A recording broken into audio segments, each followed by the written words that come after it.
కలియుగ ప్రత్యక్ష దైవం శ్రీ వెంకటేశ్వరుడు. ఆయన రూపం సమ్మోహనం, ఆయన దర్శనం సర్వ పాపహరణం.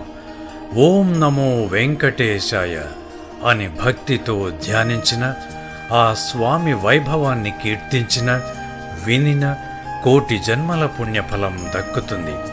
తిరుమల ఏడుకొండల పరమార్థం ప్రతి ఒక్కరూ తెలుసుకోవలసిన ఆవశ్యకత ఎంతైనా ఉంది.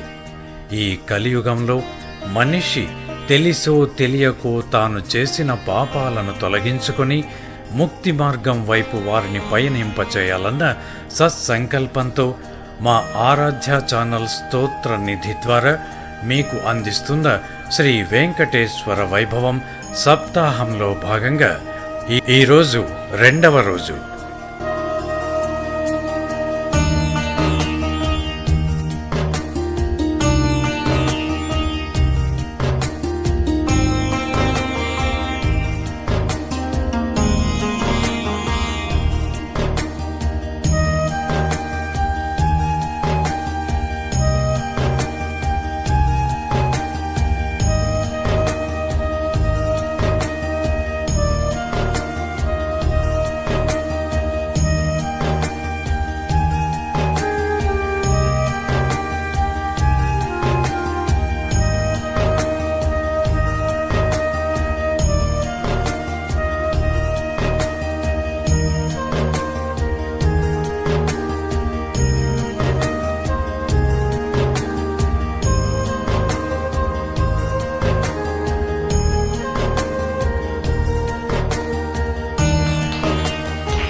శ్రీ సాయిరామ్. ఓం శ్రీ సాయిరామ్. శుక్లాంబరధరం విష్ణుం శశివర్ణం చతుర్భుజం ప్రసన్నవదనం ధ్యాయేత్ సర్వవిఘ్నోపశాంతయే. స్వామివారి దివ్య అనుగ్రహంతో శ్రీ వెంకటేశ్వర వైభవం సప్తాహంలో భాగంగా 2వ రోజు సత్సంగాన్ని మనం ఇప్పుడు ప్రారంభించుకుంటున్నాం. స్వామివారి దివ్య అనుగ్రహంతో శ్రీ వెంకటేశ్వర వైభవం సప్తాహంలో భాగంగా నిన్నటి రోజున మనందరం కూడా వేదవతి కుశధ్వజ మహారాజు ఎంతో భక్తి శ్రద్ధలతో సాక్షాత్తు లక్ష్మీమాతే తనకి కుమార్తెగా జన్మించాలని చెప్పి ఎంతో భక్తి శ్రద్ధలతో ప్రార్థిస్తూ వచ్చాడు. శ్రీమన్నారాయణమూర్తి అతని ప్రార్థనకి సంతోషణ చెంది లక్ష్మీమాతని మన భక్తుడైనటువంటి కుశధ్వజ మహారాజు ఎంతో భక్తి శ్రద్ధలతో నిన్నే తన కుమార్తెగా జన్మించమని ప్రార్థన చేస్తూ ఉన్నాడు. రామాయణం ముందుకి కదలాలంటే, రావణ సంహారం జరగాలంటే నీవు జన్మించక తప్పదు లక్ష్మి, కాబట్టి నీవు వెళ్ళి కుశధ్వజ మహారాజుకి కుమార్తెగా జన్మించు అని స్వామివారు చెప్పడం జరిగింది. అలా చెప్పిన వెంటనే అమ్మవారు వేదాలను వల్లిస్తూ అతను చేస్తున్నటువంటి పూజా పుష్పములో నుంచి అమ్మవారు జన్మించారు. వేదాలు వల్లిస్తున్నప్పుడు పూజ చేసినప్పుడు ఆ పుష్పము నుంచి జన్మించారు కాబట్టి ఆవిడికి వేదవతి అని ఆకాశవాణి మరియు నారదాది మహర్షులందరూ కూడా ఆమెకి వేదవతి అనేటువంటి నామకరణాన్ని చేశారు. తదనంతరము పుట్టినప్పటి నుంచి నారాయణ నామస్మరణ తప్ప వేరొక ఏమీ లేకుండా అమ్మవారు నిరంతరము నారాయణ నారాయణ నారాయణ అంటూ నారాయణ నామస్మరణ చేసుకుంటూ వచ్చారు. 16 రోజుల వయసుకే 16 ఏండ్ల నిండు యవ్వన ప్రాయముగా మారిపోయారు అమ్మవారు. అలా మారిపోయిన తర్వాత తండ్రి కుశధ్వజ మహారాజు, అమ్మా నువ్వు ఇప్పుడు యుక్త వయస్సులో ఉన్నావు, నీకు వివాహం చేయాలని సంకల్పించుకున్నారంటే నేను నారాయణుణ్ణి తప్ప ఎవరిని పెళ్లి చేసుకోను అని చెప్పి అన్నారు. వేదవతి, అదేమిటమ్మా నారాయణుని పెళ్లి చేసుకోవడం సాధ్యమవుతుందా అని చెప్పంటే, మీరు అనుమతిస్తే నేను తపస్సు చేసుకుంటానని చెప్పి అన్నారు. మరి పుట్టినప్పటి నుండి చూస్తూ వచ్చారు కాబట్టి నారాయణ నామస్మరణ తప్ప వేరొకటేమీ ఆమె మనస్సులో లేదన్న విషయము తెలుసుకున్నారు కాబట్టి కుశధ్వజ మహారాజు అనుమతించారు. ఆ విధముగా వేదవతి తండ్రి దగ్గర అనుమతి తీసుకుని ఒక ప్రదేశానికి వెళ్ళి అక్కడ భక్తి విశ్వాసాలతో నారాయణ నామస్మరణ చేయడం ప్రారంభించింది. అలా ప్రారంభిస్తూ ఓం నమో నారాయణాయ, ఓం నమో నారాయణాయ, ఓం నమో నారాయణాయ అంటూ నారాయణ నామస్మరణ చేస్తూ వచ్చారు. అలా చేస్తూ ఉంటే ఈ విషయం తెలుసుకున్నటువంటి రావణాసురుడు, ఏమిటి నారద, ఏమిటి వేదవతి, ఏమిటి వేదాలు వల్లివేస్తూ ఉండగా పుట్టడం ఏమిటి, నారాయణుణ్ణి భర్తగా చేసుకుంటానని తపస్సు చేస్తుందా, ఆ వేదవతిని ఎటువంటి పరిస్థితులలో కూడా నారాయణుడికి దక్కనివ్వకుండా చేస్తానని చెప్పి ఆ రావణాసురుడు వచ్చాడు. వచ్చి తపస్సు చేసుకుంటున్నటువంటి వేదవతి యొక్క ఆ కేశములు పట్టుకుని ఆమెను బలత్కరించబోయాడు. బలవంతముగా తపస్సు నుంచి విముఖురాలు చేయబోయాడు. ఎప్పుడైతే అలా పట్టుకోబోయాడో వెంటనే ఆమెకు మెలుగు వచ్చి ఒక్కసారి చూసింది. ఛీ మూర్ఖుడా, నీ వంటి పాపపు దృష్టితో ఎంతో భక్తి విశ్వాసాలతో తపస్సు చేసుకున్నటువంటి నా శరీరాన్ని అపవిత్రం చేశావు. కాబట్టి ఈ శరీరాన్ని అగ్నిలో ఆహుతి చేసి మరలా నీ మరణానికి నేనే కారకురాలను అవుతాను అని చెప్పి శపించి ఆ వేదవతి అగ్నిలో తన దేహాన్ని భస్మీభూతం చేసుకుంది. వీడు అనుకున్నాడు రావణాసురుడు, ఎంత గొప్ప దేహము, ఎంత గొప్ప సౌందర్యము అనవసరంగా బుగ్గిపాలు చేసుకుంది, నాకు భార్య అయి ఉండుంటే ఎంత గొప్ప భోగాలు అనుభవించి ఉండేదో, ఛీ అనుకుని అక్కడి నుంచి వెళ్ళిపోయాడు. అలా అగ్నిలో ఆహుతి కాబడినటువంటి వేదవతిని అగ్నిదేవుడు జాగ్రత్తగా రక్షించి తన గృహానికి తీసుకుని వెళ్ళాడు. భార్యకి అప్పగించాడు. జాగ్రత్తగా చూసుకొని చెప్పాడు, అమ్మా నీవు రావణాసుడికి శాపం పెట్టావు, నా కారణంగానే నీవు భవిష్యత్తులో చచ్చిపోతావని చెప్పి, అది రాబోయే రోజు భవిష్యత్తులో వస్తూ ఉంది, అంతవరకు ఇక్కడ నిక్షేపముగా ఉండి ఆనందంగా తపస్సు చేసుకో అని చెప్పారు. ఆ విధంగా ఆవిడ ఎంతో సంతోషపడి నారాయణ నామస్మరణ చేసుకుంటూ అక్కడ ఉండేది. కొంతకాలం గడిచిన తర్వాత శ్రీరామచంద్రమూర్తి ఆ యొక్క దశరథ మహారాజు యజ్ఞం చేయగా యజ్ఞ పాయస ప్రసాదముగా జన్మించారు. ఆ విషయాలన్నీ ఎప్పటికప్పుడే వచ్చి ఈ వేదవతికి తెలియపరుస్తూ ఉండేవాడు అగ్నిదేవుడు. అలా తెలుస్తూ ఉండగా ప్రతి విషయాన్ని చెప్పేవాడు. అమ్మ ఇప్పుడు అరణ్యవాసాలకు వచ్చారు, సీతారాములు ఇద్దరు కూడా ఈ విధముగా జరిగిందని ప్రతి విషయాన్ని తెలియపరుస్తూ వచ్చారు. ఇంకా సీతాపహరణ, రేపటి రోజు సీతాపహరణ జరగాలి అన్నటువంటి రోజు రానే వచ్చింది. ఆ ముందు రోజు వచ్చి అగ్నిదేవుడు చెప్పాడు, అమ్మా రేపటి రోజున రావణాసురుడు సీతమ్మ వారిని అపహరించబోతున్నాడు. నీవు రావణాసురుడికి శాపం పెట్టావు కదా, మరి ఇప్పుడు ఏమి చేయాలనుకుంటున్నావో చెప్పంటే, ఎటువంటి పరిస్థితుల్లోని కూడా సీతమ్మని రావణాసురుడు తీసుకుని వెళ్ళడానికి వీల్లేదు. నన్ను తీసుకుని వెళ్ళండి, ఆ సీతమ్మ స్థానములో పెట్టండి. సీతమ్మ బదులు ఏడాది పాటు రావణుడు మరణానికి నేనే కారకురాలై లంకలో నేను ఉంటాను. తదనంతరము రావణ వదనానంతరము సీతమ్మని మరలా శ్రీరామచంద్రమూర్తికి అప్పచెప్పండి అని వేదవతి చెప్పింది. అగ్నిదేవుడు ఎంతో సంతోషము చెంది ఆ యొక్క సీతమ్మని తీసుకుని వచ్చి వేదవతిని తీసుకుని వెళ్ళి సీతమ్మ స్థానంలో పెట్టారు. సీతమ్మని తీసుకుని వచ్చి తన ఇంటి దగ్గర పెట్టుకున్నారు. ఈ విషయం రావణాసుడికి తెలియదు. యథావిధిగా సీతమ్మ అనుకుని వేదవతిని అపహరించాడు. ఏడాది పాటు అష్ట కష్టాలుగా గురి చేశాడు. ప్రతిరోజు కూడా వచ్చేవాడు. భయంకరమైనటువంటి రాక్షసుల్ని కాపలా పెట్టాడు.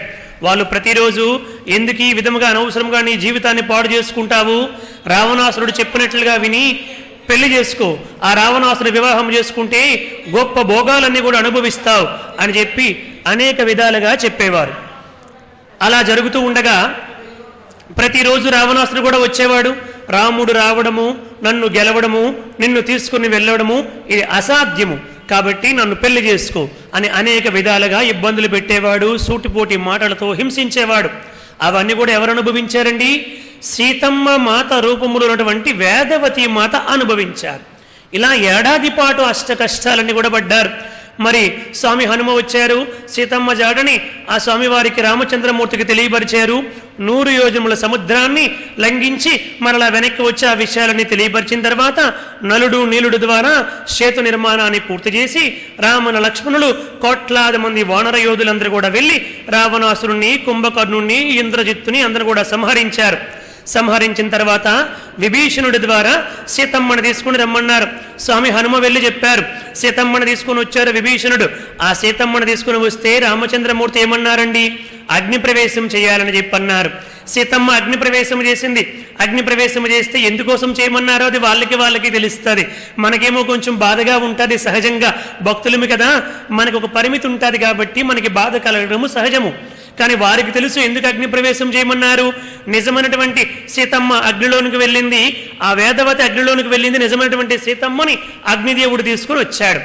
ఆ సీతమ్మతో పాటు వెనకాతల ఛాయారూపంలో వేదవతి కూడా వచ్చింది. వచ్చిన తర్వాత రామచంద్రమూర్తి దగ్గరికి వెళ్ళి సీతమ్మ ప్రార్థించింది, స్వామి మిమ్మల్ని నన్ను కలపడానికి, మనిద్దరం కూడా సుఖముగా జీవించడానికి ఈ వేదవతి అష్ట కష్టాలు పడ్డాది, కాబట్టి ఆవిడ్ని కూడా వివాహం చేసుకుని ఆశీర్వదించండి అని చెప్పి ప్రార్థించింది సీతమ్మ. అప్పుడు రామచంద్రమూర్తి చెప్పాడు, ఈ అవతారములో ఏకపత్ని వ్రతుణ్ణి, కాబట్టి ఆవిడ వివాహం చేసుకోవడం సాధ్యము కాదు. రాబోయే కలియుగములో నేను వెంకటేశ్వర స్వామి వారిగా అవతరిస్తాను భూలోకములో, అప్పుడు ఈవిడిని తప్పకుండా వివాహము చేసుకుంటాను, ఈవిడే పద్మావతిగా జన్మిస్తాని ఆవిడ వివాహము చేసుకుంటాను తప్పకుండా అని శ్రీరామచంద్రమూర్తి వాగ్దానం చేశారు. ఇది ఆనాటి వేదవతి యొక్క చరిత్ర. ఏడుకొండలవాడ వెంకటరమణ గోవింద గోవింద, ఆపద ముక్కులవాడ అనాథరక్షక గోవింద గోవింద. ఇలా ఈ యొక్క వెంకటాచల మహత్య వైభవాన్నంతటినీ కూడా పురాణాల రూపములో సూత మహర్షి సౌనికాది మహామునులందరికీ కూడా తెలియపరుస్తూ ఉన్నారు. వాళ్ళందరి యొక్క ప్రశ్నల్లో భాగముగా అంజనాద్రి అన్నటువంటి పేరు ఎలా వచ్చింది అని ఇప్పుడు చెప్పబోతూ ఉన్నారు. మనకి నిన్నటి రోజు చెప్పుకున్నాం, ఆ యొక్క మొట్టమొదటి వెంకటాద్రి ఆనందాద్రి అయింది, క్రీడాద్రి అయింది, గరుడాద్రి అయింది, వరాహాద్రి అయింది, వృషభాద్రి అయింది. తర్వాత ఇప్పుడు అంజనాద్రి అన్నటువంటి పేరు ఎలా వచ్చింది అన్నటువంటి విషయాన్ని తెలుసుకుందాం. మనందరికీ కూడా తెలుసు ఈ విషయాన్ని. పరాశుర మహర్షి కుమారుడైనటువంటి వేదవ్యాస మహర్షి దగ్గరికి వెళ్ళి, నాయన ఇంతవరకు అష్టాదశ పురాణాలు, ఋగ్వేద యజుర్వేద సామవేద అధర్వణ వేదాలు, ఉపనిషత్తులు, బ్రహ్మసూత్రాలు, పంచమ వేదమైనటువంటి మహాభారతము, అష్టాదశ ఉపపురాణాలు అన్నీ నీవే రచించేసావు, నాకు ఒక్క వరం కావాలని నిన్ను ప్రార్థించడానికి వచ్చానన్నారు తండ్రి పరాశుర మహర్షి. వేదవ్యాసుల వారు అన్నారు, అదేమిటి తండ్రి, నేను మీకు వరం ఇవ్వడం ఏమిటి, మీరు ఆజ్ఞాపించండి, మీరు ఏది ఆజ్ఞాపిస్తే నేను దాన్ని అమలు చేస్తానని చెప్పి అన్నారు. నాయన అన్ని పురాణాలు నీవు రచించేసావు, కానీ ఒక హనుమంతుడి యొక్క వైభవాన్ని నువ్వు రచించలేదు. ఆ హనుమద్ వైభవాన్ని నేను రచిస్తాను, ఆ అవకాశాన్ని నాకు ఇవ్వు అని అడిగారంటండి. అది వరముగా అడిగారు వేదవ్యాస మహర్షికి తండ్రి అయినటువంటి పరాశుర మహర్షి. ఎంతో సంతోషపడి, తప్పకుండా నాన్నగారు మీరు రాస్తానంటే నాకు కావలసింది ఏముంది, తప్పకుండా హనుమత్ చరిత్రని, హనుమద్ వైభవాన్ని మీరే రచించండి అని చెప్పారు. ఆ విధముగా పరాశుర మహర్షి 12,000 శ్లోకాలతో హనుమద్ వైభవాన్ని మొత్తాన్ని కూడా రచించారు. 12,000 శ్లోకాల గ్రంథం అది. ఆ విధముగా పరాశుర మహర్షి రచించారు. రచించి మైత్రేయుడు అటువంటి అతనికి చెప్పారన్నమాట. మైత్రేయుడు అటువంటి ఋషికి ఈ విషయాన్ని మొత్తాన్ని కూడా హనుమద్ వైభవాన్ని మొత్తాన్ని చెప్పారు. ఈ మైత్రేయుడు ఎవరని చెప్పంటే, దుర్యోధనుడి దగ్గరికి వెళ్ళి అతనికి ధర్మబోధ చేస్తే ఆ మైత్రేయుడి దగ్గర దుర్యోధనుడు లేనిపోని ప్రగల్భాలన్నీ పలుకుతాడు. ఆ ప్రగల్భాలన్నీ పలికితే అప్పుడు మైత్రేయుడు అంటాడు, నీవు భవిష్యత్తులో నీ తొడలు విరగొట్టబడి చస్తావని చెప్పి శాపం పెట్టాడు. ఆ మైత్రేయుడికి బోధించాడు పరాశుర మహర్షి ఈ విషయాలన్నీ కూడా. అందులో చెప్పాడు మాట, హనుమంతుడి యొక్క దివ్య చరిత్ర అంతా పరాశుర మహర్షి రచించారు. మైత్రేయుడి ద్వారా ఈ లోకానికి హనుమద్ వైభవం అందింది. ఏమిటి చరిత్రని చెప్పంటే, ఒకానొకప్పుడు గార్ధబనీశ్వరుడు అని చెప్పి ఒక రాక్షసుడు పుట్టుకొచ్చాడు. గార్ధబము అని చెప్పంటే గాడిద. వాడు మాట్లాడితే 100 గాడిదలు అరిసినట్టుగా ఉంటుందంటండి. ఒక్క గాడిద అరిస్తేనే మనము ఆ గాండ్రింపుని వినలేము, చాలా కర్ణ కఠోరముగా ఉంటుంది. అటువంటిది వీడు కనుక ఈ గార్ధబనీశ్వరుడు మాట్లాడితే 100 గాడిదలు ఒకేసారి అరిస్తే ఎలా ఉంటుందో అలా ఉంటుందంట. వాడు పుట్టుకొచ్చాడు. వాడు శుక్రాచార్యుడు, గురువైనటువంటి శుక్రాచార్యుడి దగ్గరికి వెళ్ళాడు. వెళ్ళి, గురుదేవ, మేము ఎల్లప్పుడూ కూడా రాక్షసులందరం కూడా ఎప్పుడూ ఓడిపోతున్నాం, ఎల్లప్పుడూ దేవతలే విజయాన్ని సాధిస్తూ ఉన్నారు, ఎలాగైనా దేవతలపైన విజయాన్ని సాధించాలి, కాబట్టి దానికి తగిన ఉపాయాన్ని తెలియపరచండి అని ప్రార్థించాడు గురువైనటువంటి శుక్రాచార్యుల వారికి. అప్పుడు చెప్పాడు శుక్రాచార్యుడు, నాయన, హిమవత్ పర్వత ప్రాంతాల్లో సహ్యాద్రి అని ఒక పర్వతం ఉంది. ఆ పర్వతం దగ్గరికి వెళ్ళు, అక్కడ ఒక మారేడు చెట్టు ఉంటుంది. ఆ మారేడు చెట్టుకి తలక్రిందులుగా వేలబడి కింద పొగ పెట్టుకుని ఆ పొగని మాత్రమే ఆహారముగా స్వీకరిస్తూ 100 సంవత్సరాల పాటు నీవు కఠోరమైనటువంటి ఉగ్ర తపస్సు చేస్తే ఆ ఉగ్ర తపస్సుకు మెచ్చుకుని పరమేశ్వరుడు తప్పకుండా ప్రత్యక్షమై నీకు చావు లేని వరాన్నిస్తాడు అని చెప్పాడంటండి. ఎవరు? గురువైనటువంటి శుక్రాచార్యుడు. నాకు కూడా ఇదంతా కూడా పూర్వం నేను చేశాను. నేను ఆ సహ్యాద్రి పర్వతానికి వెళ్ళాను. ఇప్పుడు నీకు చెప్పిన ప్రకారముగా ఆ మారేడు చెట్టుకి తలక్రిందులుగా కింద పొగ పెట్టుకుని 100 సంవత్సరాల పాటు నేను తపస్సు చేస్తే పరమేశ్వరుడు ప్రత్యక్షమయ్యాడు. ప్రత్యక్షమై నాకు ఈ మృత సంజీవుని వరాన్ని ప్రసాదించాడు. తత్కారణంగా మన వాళ్ళు ఎవరైనా మృతులైతే వారందరూ నేను బ్రతికించగలుగుతున్నాను. ఈ మృత సంజీవుని వరాన్ని ఆ విధముగా నేను సంపాదించాను. కాబట్టి గార్ధబణీశ్వర, నీవు వెళ్ళి ఆ విధముగా తపస్సు చెయ్యి అని చెప్పాడు పరమేశ్వరుడు. వాడు వెంటనే చాలా సంతోషపడ్డాడు. సహ్యాద్రికి వెళ్ళాడు. కొంతమంది రాక్షసులు తీసుకుని వెళ్ళాడు.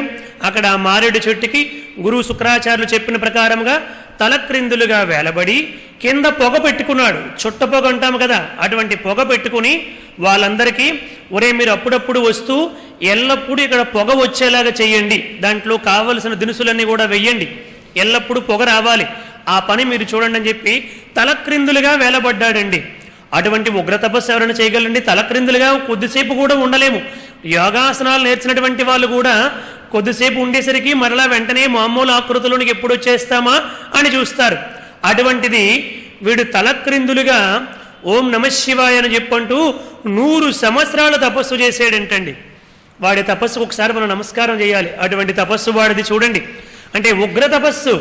అందుకని భక్తుల కంటే ఇటువంటి వారికి తొందరగా భగవంతుడు అనుగ్రహిస్తాడు. ఎందుకంటే వారు భయంకరమైనటువంటి తపస్సు చేస్తారన్నమాట.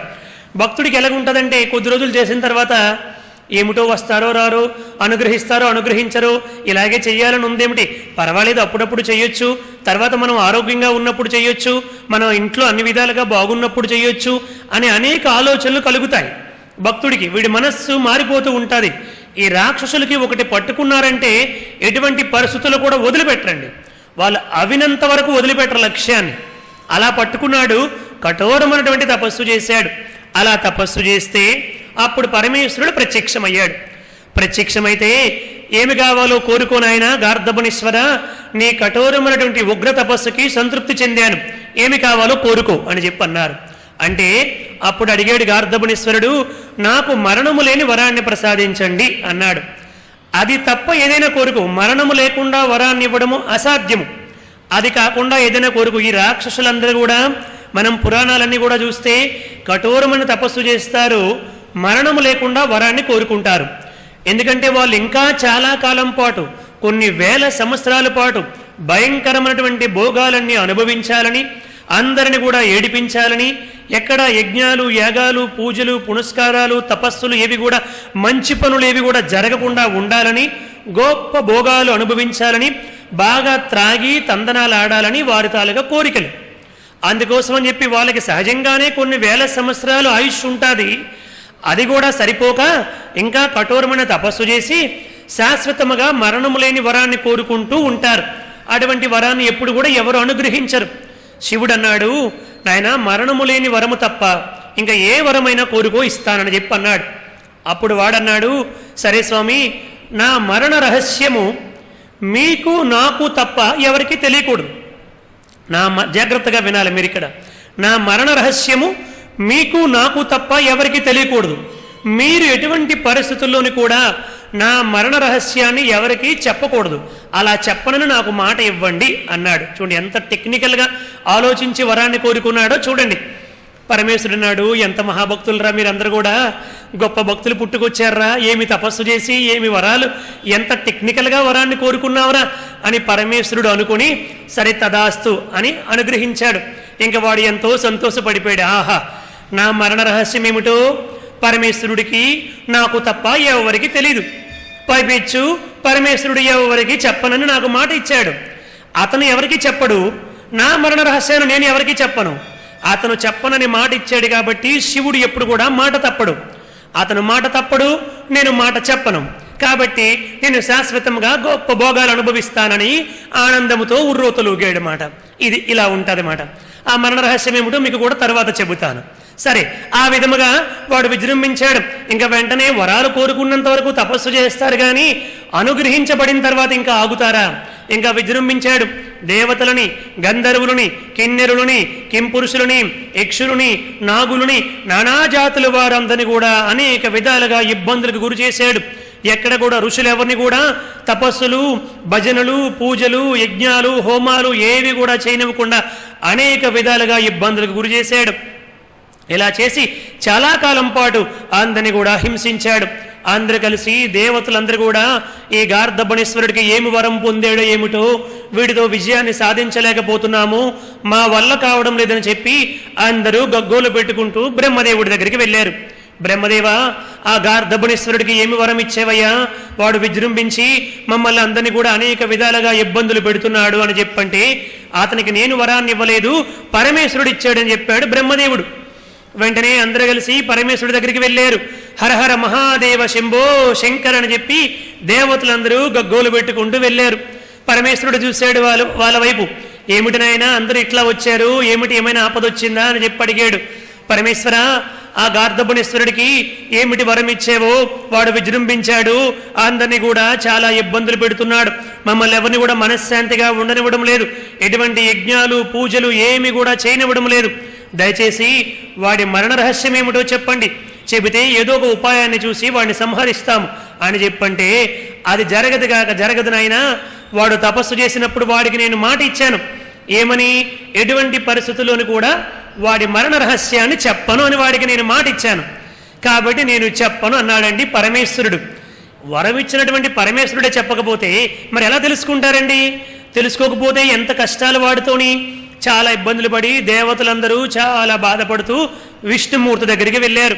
విష్ణుమూర్తి దగ్గరికి వెళ్ళి, స్వామి, ఈ విధముగా గార్ధబణేశ్వరుడికి పరమేశ్వరుడు వరం ఇచ్చాడంట, ఆ వరం ఏమిటో చెప్పడంట, చెప్పనడానికి మాట ఇచ్చాడంట, ఇదేమిటి స్వామి ఈ పరిస్థితి, ఇలాంటి వరాలు ఇస్తే మరి మా దేవతల పరిస్థితి ఏమిటి, యజ్ఞాలు యాగాలు లేకపోతే, పూజలు పునస్కారాలు లేకపోతే మానవులు ఎలా తరిస్తారు, మేమెలా తరిస్తాము, వారికి వరాలు ఎలా అనుగ్రహిస్తాము, సకాలంలో వర్షాలు ఎలా పడతాయి, పంటలు ఎలా పండుతాయి, ప్రపంచమంతా సస్యశ్యామలముగా ఎలా ఉంటుంది, ఇదంతా కూడా మీరు మాకు ప్రసాదించిన వరము కదా, ఆ వరమంతా కూడా ఈరోజు నిర్వీర్యమైపోయింది ఈ గార్ధబణేశ్వరుడి వల్ల, స్వామి మీరే వచ్చి మమ్మల్ని రక్షించండి అని ఎలుగెత్తి ప్రార్థన చేశారు దేవతలు.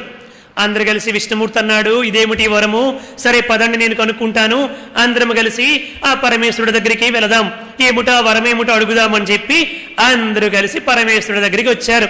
హరహర మహాదేవ శంభో శంకర్ అన్నారు దేవతలందరూ. మరలా పరమేశ్వరుడు చూశారు, ఏమిటి మరలా అందరూ వచ్చారని చెప్పంటే, అప్పుడు విష్ణుమూర్తి చెప్పారన్నమాట, ఏమిటయా పరమేశ్వర, ఆ గార్ధబణేశ్వరుడికి ఏమిటి వరాన్ని ప్రసాదించేవో చెప్పు, ఆ వరమేమిటో చెబితే వాడిని ఏదో ఒక మాయోపాయన చేసి వాడిని సంహరిస్తానని చెప్పంటే, అది చెప్పనన్నాడు పరమేశ్వరుడు. విష్ణుమూర్తి అన్నాడు, ఇదేమిటయా ఇలాంటి వరాలు కూడా ఇస్తారా, ఇటువంటి వరాలు ఇస్తే చూడు వాడు ఎలా విజృంభిస్తున్నాడు, పాపం దేవతలకు ఎంత కష్టమైపోతుంది, ఋషులకు ఎంత కష్టమైపోతుంది, ప్రజలకు ఎంత కష్టమైపోతుంది, ఆ వరమేమిటో చెప్పవయ్యా పరమేశ్వర అని అనేక విధాలుగా అడిగాడు. ఎన్ని విధాలుగా అడిగినప్పటికీ, నా భక్తుడు ఎటువంటి వాడైనప్పటికీ, వాడు మూర్ఖుడా మంచివాడా, లోకానికి ఉపయోగపడతాడా తర్వాత హాని చేస్తాడా అది నాకు అనవసరం, వాడి కర్మకు వదిలిపెట్టేస్తున్నాను, వాడు భక్తితో తపస్సు చేస్తే, ప్రార్థిస్తే, పూజిస్తే, వాడు ఏది కోరుకుంటే అది ఇవ్వడమే భగవంతుడి యొక్క కర్తవ్యం. ఆ కర్తవ్యాన్ని అనుసరించి వాడు కఠోరమైనటువంటి తపస్సు చేశాడు. 100 సంవత్సరాల పాటు ఒక మారేడు వృక్షానికి తలక్రిందులుగా వేలబడి కింద పొగ పెట్టుకుని ఆ పొగ మాత్రమే ఆహారముగా స్వీకరించి 100 సంవత్సరాలు తపస్సు చేశాడు ఓం నమః శివాయ అంటూ. కాబట్టి వాడికి వరం ఇచ్చాను, వాడి మరణ రహస్యము నాకు తెలుసు, వాడికి తెలుసు, అంతే, ఇంకెవరికి తెలియదు. వాడికి నేను చెప్పను, ఎవరికి చెప్పనని మాట తీసుకున్నాడు, నా దగ్గర మాట ఇచ్చాను, కాబట్టి నేను చెప్పనని చెప్పన్నాడు. విష్ణుమూర్తికి కొంచెం కోపం వచ్చింది. ఏమిటి, వాడి మరణ రహస్యాన్ని నువ్వు చెప్పవా, వాడికి నీకే తెలుసా, అటువంటి ఆ మరణ రహస్యాన్ని ఎటువంటి పరిస్థితులు కూడా లోకానికి తెలియకుండా వాడు విజృంభిస్తూ ఉంటే, అందరినీ కూడా బాధ పెడుతూ ఉంటే చూస్తూ ఊరుకుంటాననుకుంటున్నావా, వాడి మరణ రహస్యాన్ని ఎలాగైనా తెలుసుకుంటాను, వాడి మరణ రహస్యాన్ని వాడితోనే తెలుసుకుని వాడిని సంహరిస్తానన్నాడు విష్ణుమూర్తి. అంటే వాళ్ళిద్దరికీ కూడా కోపం వచ్చేలాగా చేశారు, ఇటువంటి మహాభక్తులు ఉంటారండి. అప్పుడు వెంటనే పరమేశ్వరుడు అన్నాడు, నీవే గనుక వాడి మరణ రహస్యాన్ని తెలుసుకొని వాడిని సంహరిస్తే నేను నీకు దాస్యము చేస్తానన్నాడు పరమేశ్వరుడు. నేను నీకు సేవ చేస్తాను, నీకు దాస్యము చేస్తానన్నాడు. వెంటనే విష్ణుమూర్తి అన్నాడు, ఓహో ఏమిటి పరమశివ అంటే ఎటువంటి పరిస్థితులను కూడా వాడి మరణ రహస్యాన్ని తెలుసుకోలేని అనుకుంటున్నావు కాబోలు. సరే, నేను గనుక తెలుసుకోలేకపోతే, తెలుసుకుని వాడిని సంహరించకపోతే నేను నీకు దాస్యము చేస్తానన్నాడు విష్ణుమూర్తి. చివరికి ఎక్కడికి వచ్చిందో చూడండి, వీడి తాలూకా తపస్సు అలా అయింది మాట. లాస్ట్కి మహాభక్తులు ఇట్లా ఉంటారన్నమాట. సో ఇద్దరు కూడా మొత్తానికి నేను దాస్యము చేస్తానంటే నేను దాస్యము చేస్తానని చెప్పి అనుకున్నారు. చూశాడు విష్ణుమూర్తి, దేవతలారా మీరు నిశ్చింతగా వెళ్ళిపోండి, నేను ఎలాగైనా ఏదో ఒక మాయోపాయాన్ని ఉపయోగించి ఆ గార్ధబణేశ్వరుడి మరణ రహస్యాన్ని తెలుసుకుని వాడిని సంహరిస్తాను, మీరు నిశ్చింతగా వెళ్ళిపోండి అని చెప్పి అన్నారు. అలా అనగానే దేవతలు సంతోషముతో విష్ణుమూర్తి ఎప్పుడైతే అభయప్రదానం చేశాడో తప్పకుండా అనుగ్రహిస్తాడు అని చెప్పి వారు సంతోషముతో వెళ్ళిపోయారు. వెళ్ళిన తర్వాత ప్రతి ఒక్కరికి కూడా షడ్వర్గాలు 6 ఉంటాయి. ఏమిటండి అవి? కామ, క్రోధ, లోభ, మోహ, మద, మాత్సర్యము. ఇందులో ఎక్కడో ఒక చోట వీడు పడిపోతాడు. ఎంతటి వాడైనా ఎక్కడో ఒక చోట పడిపోతాడు. ఎంతటి బలవంతుడైనా, ఎంతటి గుణవంతుడైనా, ఎంతటి ధైర్యవంతుడైనా, ఎంతటి కీర్తివంతుడైనా కామానికి ఖచ్చితంగా పడిపోతాడని చెప్పి ఆ యొక్క విష్ణుమూర్తి సంకల్పించుకుని మాయామోహిని రూపంతో మరలా మరొకసారి మోహిని అవతారాన్ని చక్కని అందమైన రూపంతో స్త్రీమూర్తిగా మారిపోయారు విష్ణుమూర్తి. అలా మారిపోయి ఆ గార్ధబణేశ్వరుడు సంచరిస్తున్నటువంటి ఆ యొక్క గంధమాదన పర్వతం దగ్గరికి వెళ్ళారు. సహ్యాద్రి ప్రాంతానికి వెళ్ళారు. ఆ ప్రాంతంలో ఇద్దరు కూడా ఆయన్ని చూసి ఈ యొక్క చాలా దూర ప్రాంతంలో ప్రత్యక్షమై అందమైన స్త్రీమూర్తిగా మారిపోయి అక్కడ అద్భుతంగా నృత్యము చేయడం మొదలుపెట్టారు. ఆ నృత్యాన్ని చూశాడు గార్ధబణేశ్వరుడు. ఏమిటి సౌందర్యము, ఇంతవరకు ఎన్నో లోకాలు తిరిగాను, ఎందరినో చూశాను, ఇంత సౌందర్యాన్ని ఎప్పుడు కూడా చూడలేదే అనుకుంటూ సుందరి సుందరి సుందరి ఎవరు నీవనుకుని ఆ సుందరి వెనకాతల పరుగులు పెట్టాడు గార్ధబణేశ్వరుడు. ఆ వచ్చినటువంటి సుందరి మామూలు సుందరి అయి ఉంటే ఒకవేళ ఏమో ఆ గార్ధబణేశ్వరుడి దగ్గర భయపడి లొంగిపోయి ఉండేదేమో. వచ్చినటువంటిది జగన్మోహిని, సాక్షాత్తు మాయావి రూపంలో వచ్చినటువంటి శ్రీమన్నారాయణమూర్తి కాబట్టి ఆయనకి భయం ఏముంటుంది? ఆ గార్ధబణేశ్వరుడి దగ్గర ఎటువంటి భయం లేదు. వాడు మాట్లాడితే 100 గాడిదలు అరసినట్టుగా ఉంది కదా. ఆ సుందరి ఆ కొండల్లో, వాగుల్లో, వంకల్లో, సెలయేరుల్లో నృత్యము చేసుకుంటూ అలా తిప్పి తిప్పి తిప్పి తిప్పడం మొదలుపెట్టింది. ఈ గార్ధబణేశ్వరుడు వెనకాతల తిరిగి తిరిగి తిరిగి ఏమిటి సుందరి, ఇంతవరకు ఎందరో స్త్రీలను చూశాను, అందరికంటే నువ్వు చాలా అందముగా ఉన్నావని చెప్పి అద్భుతంగా నృత్యము చేస్తూ ఉన్నావని చెప్పి నీపైన మనస్సుని జారవిడుచుకున్నాను. అందుకోసం నీ వెనకాతలు తిరుగుతూ ఉంటే నేనెవరినో తెలుసా? గార్ధబణేశ్వరుని. నా దగ్గర 3 లోకాలు కూడా గడగడలాడిపోతాయి. అటువంటిది నీవు ఎందుకు నన్ను ఈ విధంగా తిప్పుతున్నావు? నన్ను పెళ్లి చేసుకో అని చెప్పి గట్టిగా గద్దించాడు. వాడు మాట్లాడితే మరి గాడిదలు అరసినట్టుగా ఉంటుంది కదా. అప్పుడు ఆ సుందరి చెప్పింది, సుందర రూపమైనటువంటి ఆ జగన్మోహిని రూపమైనటువంటి శ్రీమన్నారాయణమూర్తి చెప్పాడు, నిజమే, నీ అంత సౌందర్యవంతుడు ఈ లోకములో ఎవరు ఉంటారు? నువ్వు మాట్లాడుతూ ఉంటే 100 గాడిదలు అరసినట్టుగా ఉంది. కాబట్టి ఇంత గొప్ప కర్ణ కోకిలైనటువంటి స్వరము ఎక్కడ చిక్కుతుంది నాయనా? తప్పకుండా నిన్ను పెళ్లి చేసుకుంటాను. కాకపోతే నాకు కొన్ని నియమాలు ఉన్నాయని చెప్పన్నాడు. ఏమిటో చెప్పు సుందరి, ఈ లోకంలో ఏది కావాలంటే అది ఇస్తాను. నీకేమి కావాలో చెప్పు. భూములు కావాలా, మణులు కావాలా, మాణిక్యాలు కావాలా, రథాలు కావాలా, ఏనుగులు కావాలా, గుర్రాలు కావాలా, చెప్పు. ఏమి కావాలంటే అవన్నీ కూడా ఇస్తాను. ఈ 3 లోకాలు నా దగ్గర గడగడలాడిపోతాయి. నా పేరు గార్ధబణేశ్వరుడు అని అనేక సార్లు తన గొప్పతనాన్ని తను చెప్పుకుంటూ వచ్చాడు. అప్పుడు ఆ సుందరి చెప్పడం ప్రారంభించింది, నాకు కూడా శాశ్వత కాలం పాటు, దీర్ఘకాలం పాటు గొప్ప భోగాలు అనుభవించాలని కోరికుంది. కాకపోతే ఎవరిని పెళ్లి చేసుకున్నా ఏదో ఒక 1000 సంవత్సరాలు, 2000 సంవత్సరాలు, 10,000 సంవత్సరాలు ఉంటారు, తర్వాత చచ్చిపోతారు. అటువంటి భోగాలు నాకు ఇష్టం లేదు. శాశ్వతముగా భోగాలు అనుభవించాలనుకుంటున్నాను. కొన్ని 1000 సంవత్సరాల పాటు గొప్ప భోగాలు అనుభవించాలని నా తాలూకు కోరిక. అందుకని మరణము లేనటువంటి వారిని వివాహం చేసుకోవాలనుకుంటున్నానని చెప్పన్నాడు. ఓసే సుందరి, ఏమాత్రం దానికైనా నాకు మరణము లేదని చెప్పన్నాడు. నేను నీ మాటలు నమ్మను. మరణము లేనటువంటి వాళ్ళు ఈ లోకంలో ఎవరైనా ఉంటారా? ఎవరు ఉండరుగాక ఉండరని చెప్పంటే, సుందరి నీకు నా గురించి తెలియదు, దేవేంద్రుడి దగ్గరికి వెళ్ళి అడుగు.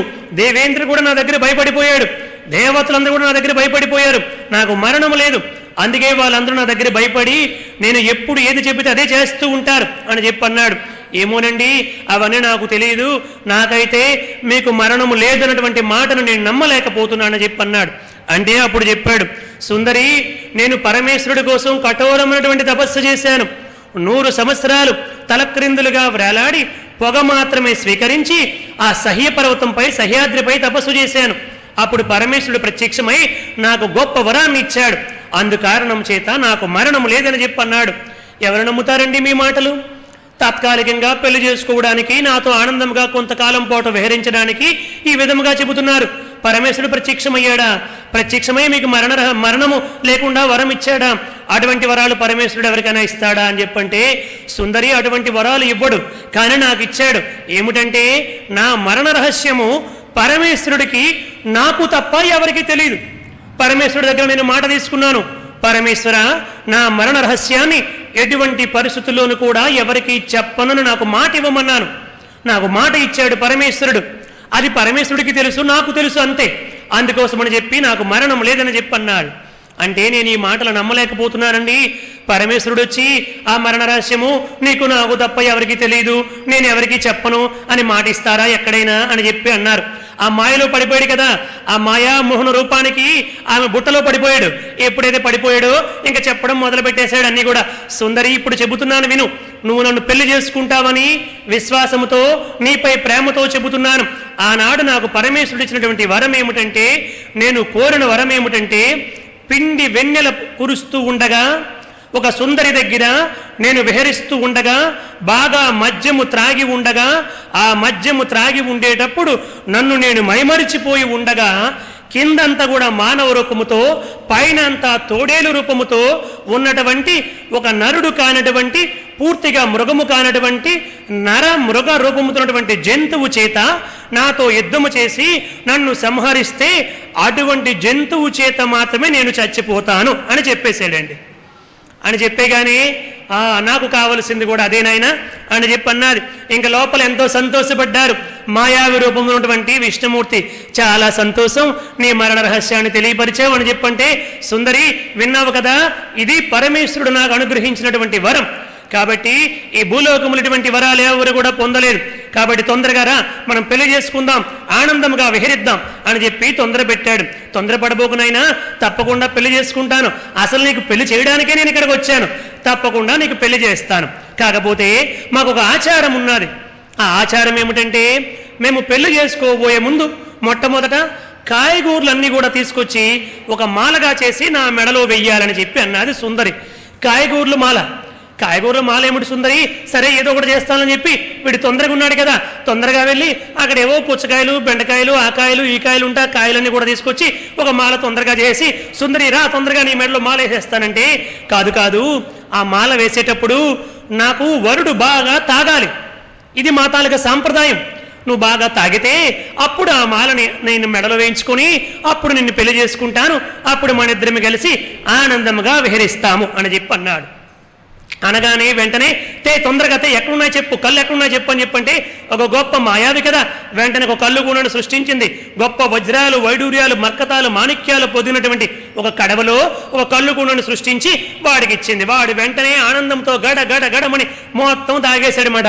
అలా తాగి వాడు ఊగిపోతూ జూగిపోతూ ఉండగా వెంటనే ఈ సుందరి రూపంలో ఉన్నటువంటి ఆ శ్రీమన్నారాయణమూర్తి వృకనారాయణమూర్తిగా మారిపోయారు. కిందంతా మానవ దేహముతో, పైనంతా తోడేలు రూపముగా మారిపోయి వాడిని చీల్చి చెండాడి వాడి ఎముకలని కూడా నుజ్జు చేసి వాడి రక్తమంతా తీసి పారబోసేసి వాడి పేగులను కూడా త్రుంచేసి వాడి శిరస్సు అంతా కూడా ఛేదించేసి వాడిని సంహరించేశారు. అలా వచ్చినటువంటి అద్భుత అవతారమే వృకనారాయణమూర్తి. ఒక్కసారి గట్టిగా కరతాళధ్వనులు చేయండి స్వామివారికి. వృకనారాయణమూర్తి ఆ అవతారం అలా వచ్చారు.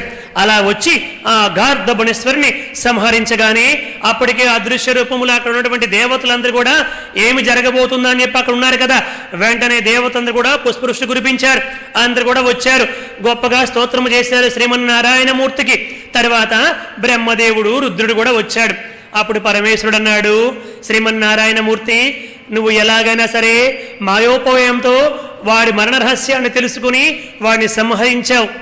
ఆనాడు నీకు నేను శపథము చేశాను, మాట ఇచ్చాను. ఏమని? నీవు గనుక వాడి మరణ రహస్యాన్ని తెలుసుకుని వాడిని సంహరిస్తే నేను నీకు దాస్యము చేస్తానన్నాను. కాబట్టి నేను నీకు దాస్యము చేస్తానన్నాడు పరమేశ్వరుడు. అప్పుడు అన్నాడు శ్రీమన్నారాయణమూర్తి. అంటే ఇప్పుడు సత్యనారాయణ స్వామి వారిగా ఏ స్వామి వారైతే ఉన్నారో ఆనాడు శ్రీమన్నారాయణమూర్తిగా ఉన్నారు కదా, ఆ నారాయణమూర్తి అన్నారు, తప్పకుండా నీవు దాస్యము చేద్దువు, కాకపోతే ఇప్పుడు కాదు, రాబోయే కలియుగములో, రాబోయే త్రేతాయుగములో నేను శ్రీరామచంద్రమూర్తిగా వస్తాను.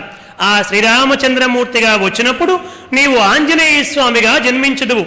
ఆంజనేయ స్వామిగా జన్మించి సేవ అంటే ఎలా ఉంటుందో, భక్తి అంటే ఎలా ఉంటుందో, జ్ఞానం అంటే ఎలా ఉంటుందో, కార్యదీక్షత అంటే ఎలా ఉంటుందో, దృఢత్వం అంటే ఎలా ఉంటుందో, నిశ్చలత్వం అంటే ఎలా ఉంటుందో అవన్నీ కూడా భక్తాదులందరికీ కూడా తెలియపరిచి గొప్ప సేవకుడిగా సేవ చేసి లోకానికి ఆదర్శవంతముగా ఉందువు.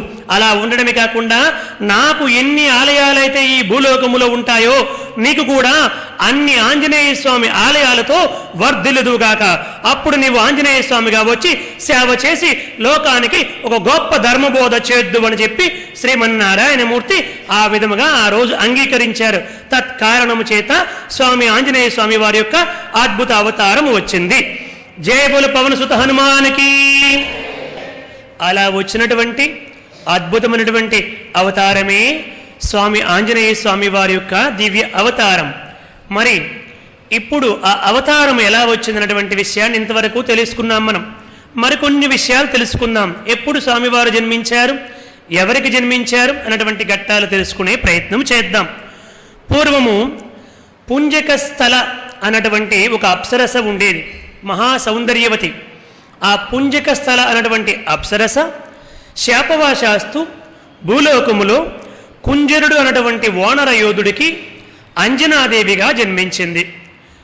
పుంజక స్థల అన్నటువంటి అప్సరస శాపవాశాస్తు భూలోకములో కుంజరుడు అన్నటువంటి వానర యోధుడికి జన్మించింది.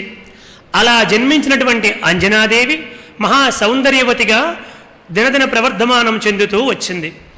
ఆమెకి కేసరి అన్నటువంటి మరొక వానర యోధుడు, గొప్ప వానర యోధుడికి ఇచ్చి వివాహము చేశారు. ఈ కేసరి ఎవరు అని చెప్పంటే, ఒకానొకప్పుడు శంఖం శబల అని చెప్పి ఒక 2 ఏనుగులు ఉండేవంట.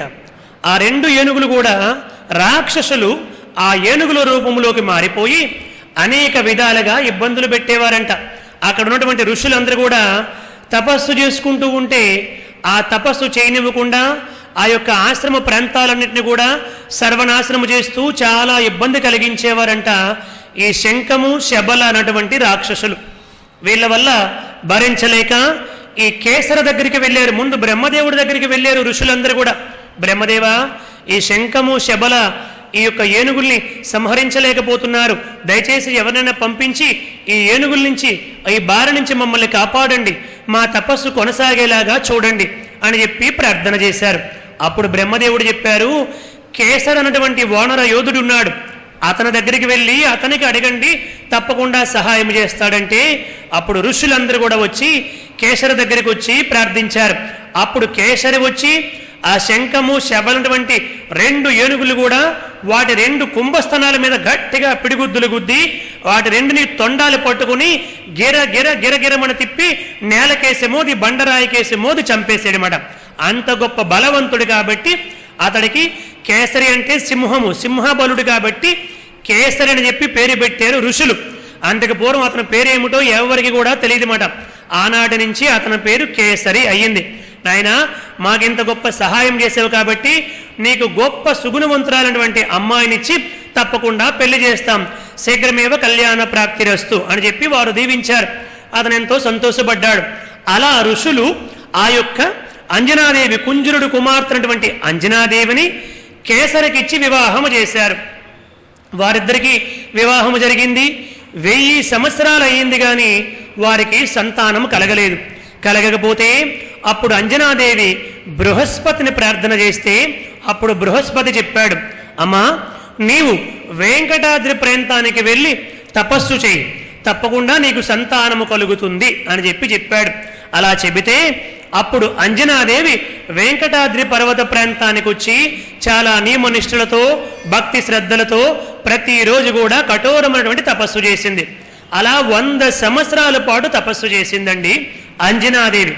అంజనాదేవి తపస్సు చేసింది కాబట్టి ఆ వెంకటాద్రికి అంజనాద్రి అన్నటువంటి పేరు వచ్చిందన్నమాట.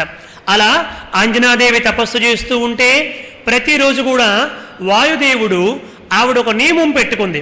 నాకు ఎటువంటి ప్రయత్నము చేయకుండా నా చేతిలోకి వచ్చి ఏది పడితే దాన్నే ఆహారముగా స్వీకరిస్తాను అని ఒక నియమం పెట్టుకుంది. వాయుదేవుడు ఏదో ఒక ఫలాన్నో ఒక ఆకునో ఏదో ఒక పండును తీసుకుని వచ్చి ప్రతిరోజు ఆవిడ చేతిలో పెట్టేవాడు. అలా ఆవిడ చాలా శ్రద్ధగా నియమనిష్టలతో తపస్సు కొనసాగిస్తూ వచ్చింది. అలా 100 సంవత్సరాలు అయిన తర్వాత వాయుదేవుడు రుద్రుడి యొక్క దివ్య తేజస్సుని అంటే పరమేశ్వరుడు యొక్క తేజస్సుని ఒక ఫల రూపంలో తీసుకుని వచ్చి ఆవిడ చేతిలో పెట్టాడు, అంజనాదేవి చేతిలో పెట్టాడు. ఆవిడ యథావిధిగా ఫలమనే ఆ ఫలాన్ని స్వీకరించింది. కొద్ది రోజులకే ఆవిడ గర్భం ధరించింది. అప్పుడు ఆవిడ అన్నది, ఏమిటి, నా భర్త ఎక్కడో ఉండగా నేను ఇక్కడ తపస్సు చేసుకుంటూ ఉంటే నేను గర్భము ధరించానంటే ఎవరో ధూర్తుడు నాకు తెలియకుండా మాయోపాయముతో నాకు గర్భవతిని చేశాడు, అతను నేను ఇప్పుడు శపిస్తున్నానని చెప్పి అన్నది. అనగానే వాయుదేవుడు ప్రత్యక్షమై, అమ్మా తొందరపడి శపించవద్దు, అదే రుద్రుడి యొక్క దివ్య తేజస్సు. కొన్ని కారణాల చేత నీ గర్భములో రుద్రాంశ ఆ విధముగా ఫల రూపములో నేనే నీకు ప్రసాదించాను. ఆ ఫలము నీవు స్వీకరించడం వల్ల ఆ రుద్ర తేజస్సు వల్ల నీవు గర్భవతి అయ్యావు, నీవు గొప్ప బిడ్డడిని కంటావు. ఆ బిడ్డడు భవిష్యత్తులో మహాభక్తుడిగా మారి శ్రీరాముడికి ఎంతో సేవ చేసి నీకు తల్లిగా అంజనాదేవిగా నీకు శాశ్వత కీర్తి వస్తాది. లోకోపకారమైనటువంటి ఎన్నో గొప్ప బృహత్తర కార్యక్రమాలు చేస్తాడు. ప్రపంచమందరి చేత కొనియాడబడతాడు, శాశ్వత కీర్తిని పొందుతాడు, ప్రపంచమంతా అతని ఆలయాలు వెలుస్తాయి అని అతని భవిష్యత్ అంతా కూడా చెప్పాడు. చెప్పేసరికి అంజనాదేవి ఎంతో సంతోషపడి సరే అంత గొప్ప బిడ్డడికి జన్మనివ్వడం కంటే ఒక తల్లిగా నాకు కావలసిందేముంది అని చెప్పి అంగీకరించింది. అలా కాలం గడిచింది. ఎంతకాలం గడిచిందంటే 12 సంవత్సరాల పాటు గర్భములో ఉన్నాడంటండి ఆంజనేయ స్వామి. 12 సంవత్సరాలు ఆ గర్భముతో 12 ఏండ్ల పాటు ఉన్నాడు. అలా ఎందుకోసం ఉన్నాడంటే 12 ఆదిత్యుల యొక్క స్వరూపాన్ని పొందడానికి. 12 ఆదిత్యులు ఉంటారు కదా, ఈ 12 ఆదిత్యుల యొక్క రూపాన్ని పొందడానికి 12 సంవత్సరాల పాటు గర్భములో ఉన్నాడు. ఆ తల్లి, నాయనా లోపల ఉన్నటువంటి ఓ శిశువా, నువ్వు బయటకు వచ్చేనైనా నీ యొక్క దివ్య తేజస్సును నేను భరించలేకపోతున్నాను, ప్రతిరోజుకి నీ తేజస్సు పెరిగిపోతూ ఉంది, నీవు బయటకు వచ్చే, లేకపోతే ఆంజనేయుడు అంజనాదేవుని గర్భములో 12 ఏళ్ల పాటు ఉండి చాలా ఇబ్బంది పెట్టాడని లోకమంతా అనుకుంటారు నాయన, కాబట్టి బయటకు వచ్చేనాయన అని చెప్పి అనేక విధాలుగా ప్రార్థన చేసింది. అప్పుడు ఆంజనేయ స్వామి, ఇదిగో అమ్మ ఇప్పుడే వచ్చేస్తున్నానని చెప్పి ఆనందముగా బయటకు వచ్చేశాడు. అలా వచ్చినటువంటి సందర్భమే వైశాఖ మాసము, కృష్ణపక్షము, దశమి తిథి, శనివారము, పూర్వాభాద్ర, కర్కాటక లగ్నము, అభిజిన ముహూర్తములో స్వామి ఆంజనేయ స్వామి వారు జన్మించారు. జయ బోల పవనసుత హనుమానికి, జయ బోల పవనసుత హనుమానికి, పవనసుత హనుమానికి. అలా స్వామివారు దశమి తిథి శనివారము నాడు మధ్యాహ్న కాలములు అంటే అభిజిన ముహూర్తములో జన్మించారు. అలా జన్మించిన తర్వాత తల్లి ఎంతో సంతోషపడ్డాది. దేవతలందరూ కూడా పుష్పవృష్టి కురిపించారు. ప్రకృతి అంతా కూడా ఎంతో స్వభాయమానముగా మారిపోయింది. ఎందుకంటే పుట్టినటువంటి వాడు ఎవరు? సాక్షాత్తు రుద్రాంశ సంభూతుడు. అందుకోసమని చెప్పి ప్రకృతి అంతా స్వభాయమానముగా మారింది. దశమి రోజు పుట్టాడు. దశమి, ఏకాదశి, ద్వాదశి, త్రయోదశి, చతుర్దశి తర్వాత వెంటనే 6వ రోజు నాడు, ఆ రోజు సూర్యగ్రహణము.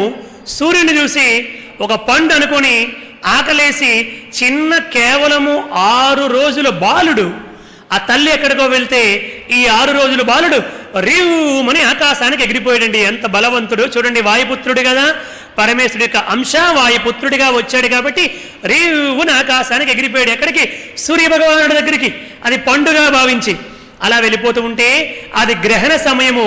ఆ గ్రహణములో రాహు వచ్చి సూర్య భగవాను చెరుగుతాడు. అది మనందరికీ తెలిసిన విషయమే. కాబట్టి అక్కడికి రాహు వచ్చాడు. ఆ సమయంలో ఆంజనేయ స్వామి వెళ్ళేసరికి ఈ రాహువు చూసి ఏమిటి వేరొక భూతమేదోలాగా ఉందని చెప్పంటే ఆ రాహువును ఒక్కటి కొట్టగానే పరిగెత్తుకుంటూ ఇంద్రుడి దగ్గరికి వెళ్ళిపోయాడు రాహు. ఇంద్ర, ఏమిటి నాకు అనుగ్రహించావు? ప్రతి సంవత్సరం కూడా ఆ యొక్క గ్రహణ రూపంలో సూర్య భగవానుడు చెనకొచ్చని చెప్పి ఇప్పుడు ఎవరో మరొక భూతం వచ్చింది. ఆ భూతం వచ్చి సూర్య భగవాను మృంగడానికి ప్రయత్నం చేస్తూ ఉందని చెప్పంటే ఇంద్రుడు ఆశ్చర్యపోయి, ఏమిటి నేను ఎవరికి వరాన్ని ప్రసాదించలేదే, సూర్యుడిని మృంగబోతున్నాడా, ఎవరు అతనని చెప్పి ఇంద్రుడు వెంటనే ఐరావతంపై వచ్చాడు. ఆంజనేయ స్వామి 6 ఏండ్ల బాలుడుగా ఉన్నటువంటి ఆంజనేయ స్వామి ఒక్కసారి ఐరావతం మీద గురికేసరికి ఐరావతం ఇంద్రుని కింద పడేసి పరిగెత్తుకుంటూ పారిపోయింది. ఇంద్రుడికి చాలా కోపం వచ్చేసి అతని యొక్క ఖడ్గముతో వెంటనే స్వామి హనుమ మీద ఒక్కటి కొట్టారన్నమాట గట్టిగా. కొట్టినప్పుడు దవడ మీద తగిలింది. వజ్రాయుధముతో కొట్టారు. దదీచ మహర్షి యొక్క ఎముకల చేత తయారు చేయబడింది ఆ వజ్రాయుధము. ఆ వజ్రాయుధానికి గొప్ప దివ్య శక్తి ఉంది కాబట్టి ఆ శక్తికి కట్టుబడి స్వామి హనుమ కింద పడిపోయింది హిమవత్ పర్వత ప్రాంతాల పైన. ఎప్పుడైతే ఆంజనేయ స్వామి కింద పడ్డారో వెంటనే వాయుదేవుడు మొత్తం కూడా ఏమిటి నా కుమారుణ్ణి ఇంద్రుడొచ్చి కింద పడేలాగా కొట్టాడా అని చెప్పి వాయువుని మొత్తాన్ని కూడా బంధించేశాడండి. ఎక్కడ వాయువు వీయకుండా బంధించేశాడు. బంధించేసగానే దేవతలందరూ పరుగున బ్రహ్మదేవుడి దగ్గరికి వెళ్ళారు. బ్రహ్మదేవ ఈ విధముగా జరిగింది, వాయువు చూడు వాయువుని బంధించేశాడనగానే అప్పుడు బ్రహ్మదేవుడు వెళ్ళి ఆ పడిపోయినటువంటి ఆంజనేయ స్వామిని ఒక్కసారి స్పృశించారు. వెంటనే ఆంజనేయ స్వామి లేచారు. లేవగానే నాయన వాయుదేవ యథావిధిగా వాయువుని మరలా ప్రచోదనం చేయని చెప్పంటే వాయుదేవుడు సంతోషంతో అంగీకరించి మరలా వాయువుని ప్రారంభించాడు. ప్రారంభించగానే బ్రహ్మదేవుడు వరాలు ఇవ్వడం మొదలుపెట్టాడు. నాయన నేటి నుంచి నీవు చిరంజీవిగా ఉంటావు అని చెప్పి బ్రహ్మదేవుడు వరాన్ని ప్రసాదించాడు. అందుకనే రేపు రాబోయే బ్రహ్మ ఎవరని చెప్పంటే స్వామి ఆంజనేయ స్వామి రేపు రాబోయే బ్రహ్మ. అది బ్రహ్మదేవుడు వరం ఇచ్చాడు. తర్వాత అన్నారు నా బ్రహ్మాస్త్రము కూడా ఇక నుంచి నిన్ను ఏమి కూడా చెయ్యదు నాయన అని చెప్పి బ్రహ్మదేవుడు వరమిచ్చాడు. అందుచేతనే బ్రహ్మదేవుడు బ్రహ్మాస్త్రం ఏమి చేయదని వరమిచ్చాడు. అందుకోసమని చెప్పి మనకి యుద్ధకాండలోకి వచ్చేసరికి స్వామి హనుమ అక్కడ యుద్ధము జరుగుతూ ఉంటే ఆ యొక్క మేఘనాథుడు ఇంద్రజిత్తు వేసినటువంటి బ్రహ్మాస్త్రము వాస్తవానికి బ్రహ్మవరం పొందినటువంటి ఆంజనేయ స్వామికి ఏమీ చెయ్యదు.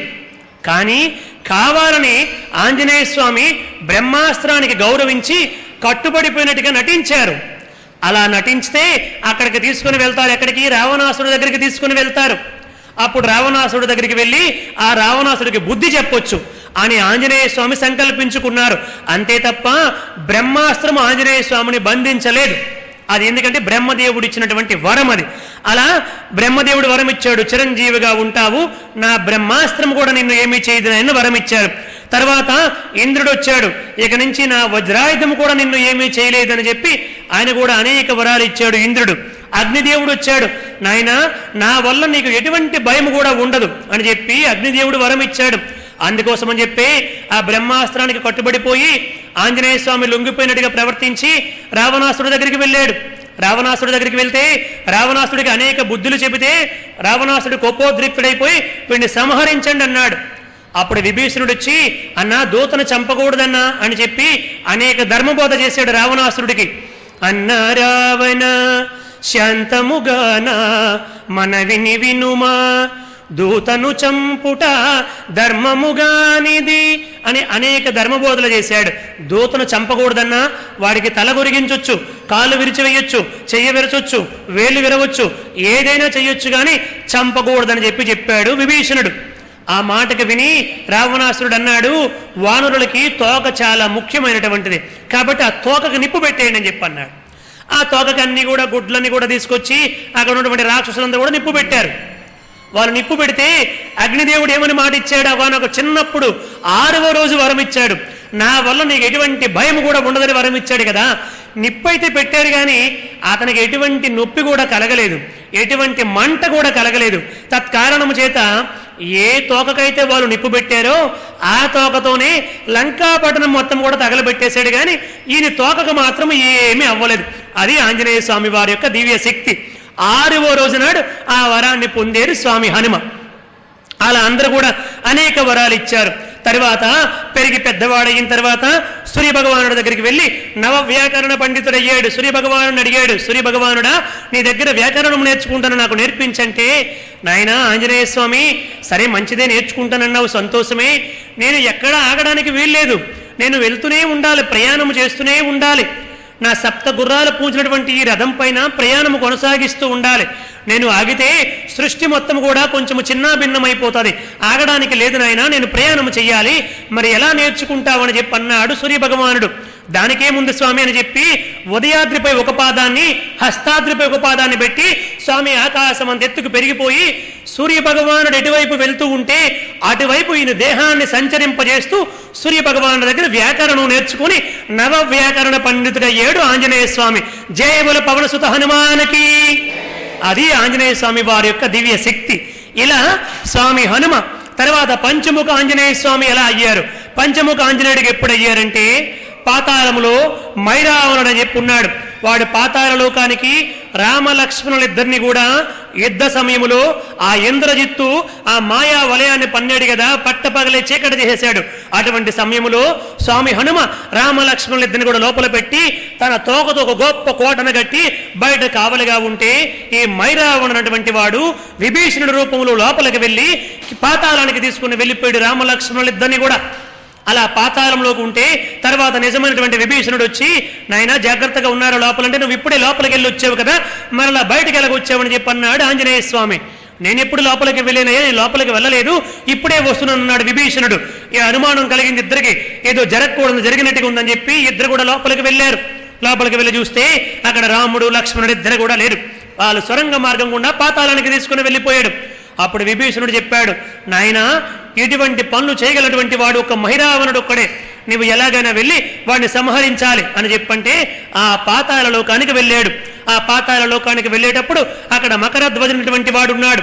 ఆ మకరధ్వజుని నుండి బయటకు గెంటేసి వాడి ద్వారా విషయాన్ని తెలుసుకొని పాతాళానికి వెళ్ళాడు.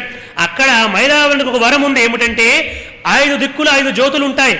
ఆ 5 జ్యోతుల్ని ఏకకాలములో ఎవరైతే ఆర్పుతారో వారి చేతిలో మరణం. అలా అనేక గొప్ప వరాలు పొందేటివాడు. అందులో ఒక వరం ఇది మాట.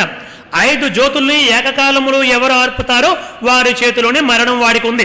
అందుకోసమని చెప్పి స్వామి హనుమ ఏం చేశారంటే పశ్చిమ దిక్కున గరుడుగా మారిపోయారు, ఉత్తరము వైపున వరాహమూర్తిగా మారారు, దక్షిణము తలవైపు నరసింహావతారముగా మారారు, ఊర్ధ్వము వైపు హయగ్రీవ అవతారముగా మారి తూర్పు వైపు స్వామి హనుమగా ఇలా పంచముఖ ఆంజనేయ స్వామిగా మారి ఆ పంచ దిక్కున్నటువంటి జ్యోతుల్ని ఏకకాలంలో ఆర్పేసి ఆ మైరావుని సంహరించి రామ లక్ష్మణుల్ని యథాస్థానానికి తీసుకుని వచ్చినటువంటి మహాయోధుడు, మహాభక్తుడు, మహా గొప్ప దివ్య శక్తి సంపన్నుడు మన స్వామి హనుమ. జయబోల పవనసుత హనుమానికి. ఇది ఆంజనేయ స్వామి వారి యొక్క దివ్య చరిత్ర. అటువంటి ఆంజనేయ స్వామి వారిని కన్నటువంటి అంజనాదేవి తపస్సు చేసినటువంటి వెంకటాద్రి ప్రాంతము కాబట్టి ఆ వెంకటాద్రికి అంజనాద్రి అని చెప్పి ఒక గొప్ప నామము శాశ్వతముగా ఏర్పడింది మాట. ఆనాటి నుంచి మనము అంజనాద్రి అని కూడా చెబుతూ వచ్చాం. తర్వాత వచ్చేసి శేషాద్రి అన్నటువంటి పేరు ఎలా వచ్చిందన్నటువంటి విషయాన్ని తెలుసుకునే ప్రయత్నం చేద్దాం. ఈ శేషాద్రి అన్నటువంటి పేరు స్వామి ఆ యొక్క వెంకటాద్రికి ఎప్పుడు వచ్చిందంటే ఒకానొక సందర్భములో ద్వారపాలకులుగా ఉన్నటువంటి జయ విజయులిద్దరు కూడా భూలోకములో హిరణ్యకశిపులుగా జన్మించారు. ఆ పరిస్థితుల్లో విష్ణుమూర్తి శేషుడిని, నాయనా నీవు ద్వారపాలకుడిగా సేవ చేయని చెప్పి నియమించారు. శేషుడు అనుకున్నాడు, ఏమిటి ఇంతవరకు నేను స్వామివారికి పాన్పుగా ఉన్నాను, పాన్పుగా ఉన్నటువంటి నేను ద్వారపాలకుడిగా మారిపోయానేమిటి అని లోపల కొంచెం బాధ కలిగింది అన్నమాట. అంటే ప్రమోషన్ రావాల్సింది కొంచెం డిమోషన్గా భావించాడన్నమాట. అతను ప్రమోషన్ కొంచెం తగ్గిపోయినట్టుగా భావించాడు. నా పైన స్వామివారు నిద్రపోయేవారు, ఆనందముగా స్వామివారు విహరించేవారు, అటువంటి అవకాశాన్ని కోల్పోయి నేను ద్వారపాలకుడిగా ఉండాల్సి వచ్చిందేమిటి అనుకున్నాడు. ఆ విధముగా శేషుడు ద్వారపాలకుడిగా ఉన్నాడు. భగవంతుడి సమక్షములో ద్వారపాలకుడైనా అర్చకుడైనా ఏ సేవ చేసేవారైనా ఏ చిన్న సేవ చేసినా అది మహద్భాగ్యంగా భావించాలి మనం. అంతే తప్ప అది గొప్ప పదవి, ఇది మధ్యమ పదవి, ఇది ఉత్తమ పదవి, ఇది అధమ పదవి అని ఎప్పుడు కూడా భావించకూడదు. కానీ శేషుడు అలా భావించాడు. అలా భావించడం వల్ల లోపల కొంచెం నిరాశగా నిస్పృహతో కాలాన్ని గడుపుతూ ఉన్నాడు. అటువంటి సందర్భములో ఒకానొకసారి విష్ణుమూర్తి వారి దర్శనార్థమై వాయుదేవుడు వచ్చాడు లోపలికి. వాయుదేవుడు రాగానే సరాసరి నేరుగా లోపలికి వెళ్ళిపోతున్నాడు వైకుంఠములోనికి. ద్వారపాలకుడు ఉన్నటువంటి శేషుడు అన్నాడు, ఆగాగు, ఎవరు నువ్వు, లోపలికి వెళ్ళడానికి వీల్లేదని చెప్పి ఆపాడు. ఏమిటి శేష, నేనెవరో నీకు తెలియదా, నేను వాయుదేవుడినయ్యా అని చెప్పంటే, ఓ వాయుదేవా నువ్వా, లోపలికి వెళ్ళడానికి వీల్లేదని చెప్పి అన్నాడు. అదేమిటయ్యా, స్వామివారు నాకు ఎప్పుడో అనుమతించారు, వాయుదేవుడు ఈ సకల చరాచర జగత్తంతా ఎక్కడైనా సంచరించవచ్చు, అతనికి ఎక్కడ కూడా అడ్డు చెప్పడానికి వీల్లేదని చెప్పారు అని చెప్పంటే అది ఎంతకు పూర్వం ఉన్నటువంటి వాళ్ళకి చెప్పారేమో, నాకైతే చెప్పలేదు. ఆ జీవో నాకు వర్తించదన్నాడు ఈయన. ఆ జీవో వాళ్ళకు వర్తిస్తుందేమో కానీ నాకైతే ఆ జీవో వర్తించదు.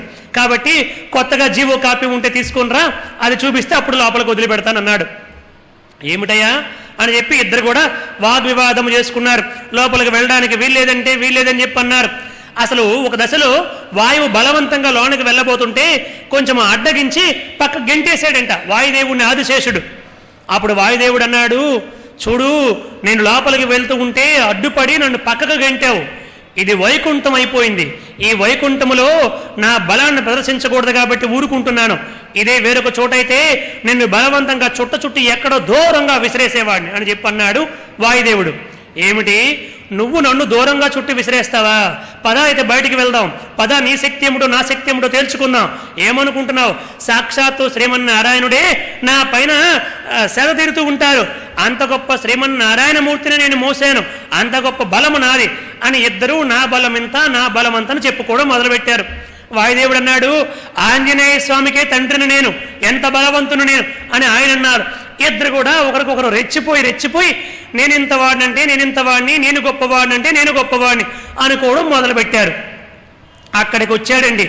నారాయణ నారాయణ అనుకుంటూ నారద మహర్షి వచ్చారు. ఇద్దరిని చూశారు. ఏమిటి వాయుదేవా, ఏమిటి ఆదిశేష, ఇద్దరి మధ్య ఏదో జగడమవుతున్నట్టుగా ఉంది అని చెప్పంటే, రా నారద మహర్షి, మంచి సమయానికి వచ్చారు అని ఇద్దరు కూడా నమస్కారం చేశారు. నమస్కారం చేసి, మీరేనా చెప్పండి, చూడండి, నేను లోపలికి వెళ్తూ ఉంటే ఈ యొక్క శేషుడు లోపలికి వెళ్ళడానికి వీల్లేదు అని అడ్డగిస్తున్నాడు. నాకు ఎప్పుడూ అనుమతించారు కదా, లోపలికి వెళ్ళడానికి వీల్లేదంట, అడ్డగిస్తున్నాడు, ఇది తప్పు కదా అని చెప్పి అన్నాడు. ఆయన అన్నాడు, నాకు ఎవరిని లోపలికి పంపించొద్దన్నారు, ఇతన్ని పంపించమని నాకు ఎప్పుడూ చెప్పలేదు, అందుకు పంపించలేదు. సరే, అదలా పక్కన పెడదాం, ఎందుకు మా ఇద్దరిలో ఎవరు బలవంతులు అని చెప్పి అడగడం మొదలుపెట్టారు. అసలు సమస్య వదిలేశారు, ఇద్దరిలో ఎవరు బలవంతులు అని చెప్పి అడిగారు. అప్పుడు నారద మహర్షి యోచన చేశాడు, నిజమే, మీ ఇద్దరిలో ఎవరు బలవంతులో చెప్పడం కొంచెం కష్టం. దీనికి ఒక పరీక్ష పెట్టుకుందాం. ఏమిటంటే, భూలోకములో వెంకటాద్రి గొప్ప దివ్య పర్వతం ఉంది కదా, ఆ వెంకటాద్రిని ఈ శేషుడు వెళ్ళి బాగా చుట్టుకొని పడుకుంటాడు.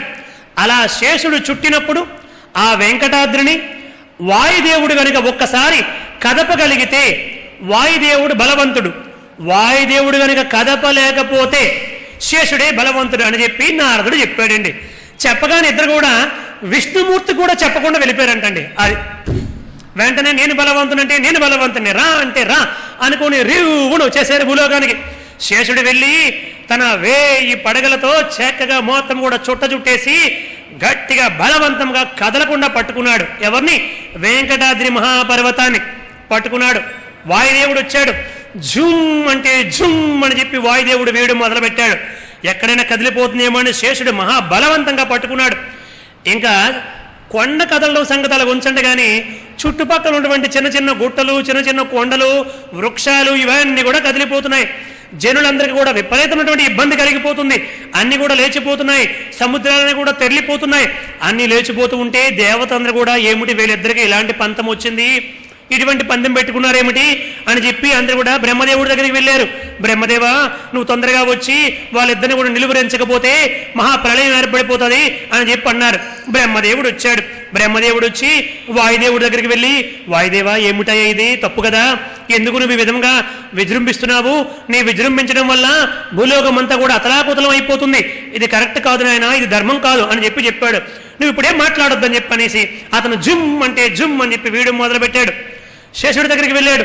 నాయనా శేష, ఇది ధర్మం కాదు నాయన, మీరిద్దరూ ఈ విధంగా పంతానికి పోతే ప్రజలు ఎంత ఇబ్బంది పడుతున్నారు, భూలోకం ఏమైపోతుందో ఒకసారి చూడండి అంటే, తాత నువ్వేం మాట్లాడొద్దు, వెళ్ళిపోయి ఇక్కడి నుంచి అని చెప్పి అన్నాడండి.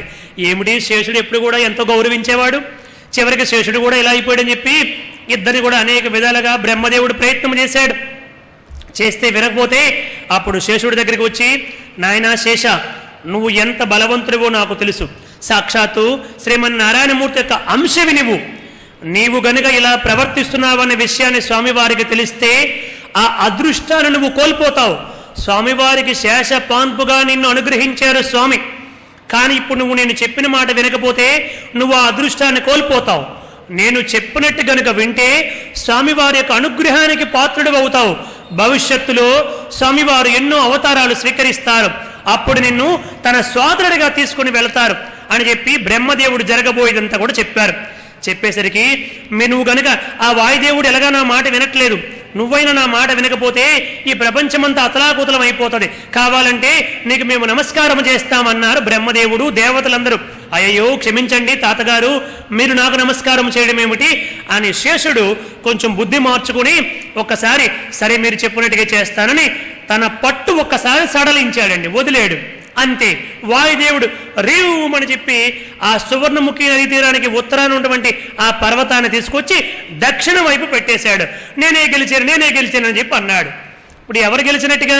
శేషుడు మాట విన్నాడు కాబట్టి, పట్టు వదిలించాడు కాబట్టి వాయుదేవుడు ఆ కొండను ఎత్తగలిగాడు, కదపగలిగాడు, లేకపోతే కదపలేడు మాట. అప్పుడు వెంటనే ఆనందంతో వాయుదేవుడు వెళ్ళిపోయాడు. నేనే గెలిచాను అనుకుని అతను వెళ్ళిపోయాడు. అప్పుడు శేషుడు బాధపడుతూ ఉంటే బ్రహ్మదేవుడు అన్నాడు, నాయనా అతను గెలిచాడన్న విషయం పక్కన పెట్టు, వాస్తవానికి నీవే గెలిచినట్టుగా. భవిష్యత్తులో రామావతారములో, కృష్ణావతారములో నీవు కృష్ణావతారములో బలరాముడిగా, రామావతారములో లక్ష్మణుడిగా వెళ్ళి స్వామివారికి గొప్ప సేవ చేసి తరిస్తావు, గొప్ప శాశ్వత కీర్తిని పొందుతావు అని అనేక విధాలుగా వరాలు అనుగ్రహించారు. అంతేకాకుండా నేటి నుంచి ఈ శేషుడు చుట్టుకున్నటువంటి ఈ పర్వతానికి శేషాద్రి అనేటువంటి పేరు శాశ్వతముగా ఉంటుంది. ఇంకా జనులందరూ కూడా ఇక్కడికి ఎవరు వచ్చినా నిన్నే స్మరిస్తారు. శేషాద్రి అని చెప్పి, శేషశైలవాస అని చెప్పి నిన్నే కీర్తిస్తారు, నీ నామాన్నే స్మరిస్తారని చెప్పి బ్రహ్మదేవుడు వరాన్ని ప్రసాదించాడు. అందుకారణం చేత మనము వెంకటాద్రికి వెళ్తే చక్కగా ముందు శేషుణ్ణి ప్రార్థన చేస్తాం. ఎలా ప్రార్థన చేస్తాము? ఆదిశేష అనంత శయన, ఆదిశేష అనంత శయన, శ్రీనివాస శ్రీ వెంకటేశ, శ్రీనివాస శ్రీ వెంకటేశ, ఆదిశేష అనంత శయన, రఘుకుల తిలక రఘురామచంద్ర, సీతాపతే శ్రీరామచంద్ర, సీతాపతే శ్రీరామచంద్ర, ఆదిశేష అనంత శయన, శ్రీనివాస శ్రీ వెంకటేశ, యదుకుల భూషణ యశోదనందన, రాధాపతే గోపాల కృష్ణ, రాధాపతే గోపాల కృష్ణ, ఆదిశేష అనంత శయన, శ్రీనివాస శ్రీ వెంకటేశ,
శ్రీనివాస రక్ష మాం. వెంకటేశ వెంకటేశ వెంకటేశ పాహి మాం. శ్రీనివాస శ్రీనివాస శ్రీనివాస రక్ష మాం. వెంకటేశ పాహి మాం శ్రీనివాస రక్ష మాం.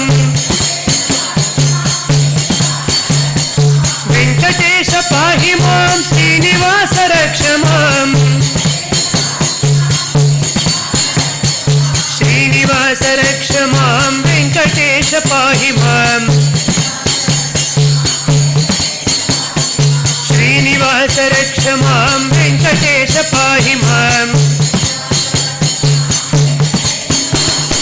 ఆదిశేష అనంత శయన